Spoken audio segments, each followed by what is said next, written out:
Hello everyone, कैसे हैं आप सभी। तो कल मैंने आपको लैकोप्रोन पढ़ाया था। आज मैं कुछ और कंसेप्ट इस चैप्टर से आपको पढ़ाने जा रही हूँ। साथ साथ आपको बता दूँगी कौन से क्वेश्चन बन सकते हैं और कौन से क्वेश्चंस बने हुए हैं। So let's begin with replication. तो जब हमें double helical structure of DNA के बारे में पता चला तो वाटसन एंड क्रिक ने इमीडिएटली एक स्कीम प्रपोज की रेप्लिकेशन ऑफ डीएनए के लिए। रेप्लिकेशन ऑफ डीएनए में हम क्या करते हैं, हम डीएनए से डीएनए ही बनाते हैं। It has not escape our notice that specific pairing we have postulated immediately suggest a possible copying mechanism for genetic material.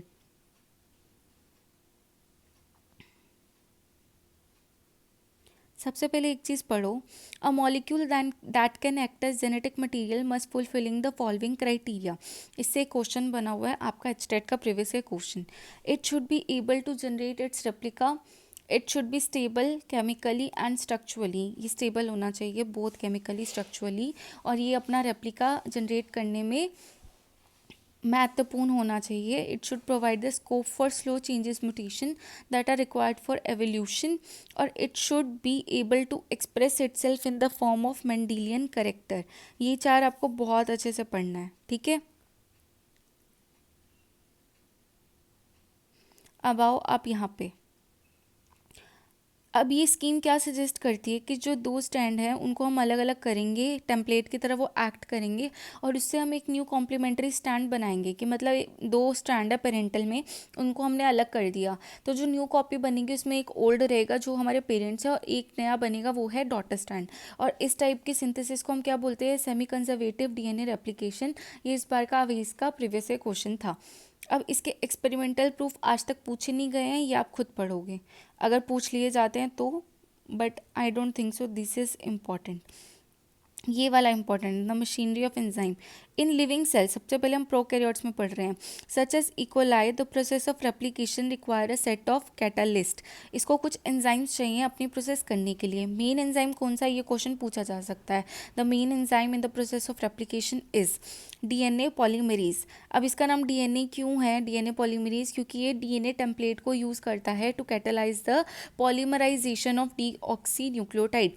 मतलब डीएनए से डीएनए ही सिंथेसाइज हो रहा है, तो जो हम टेम्पलेट यूज़ कर रहे हैं वो है डीएनए टेम्पलेट।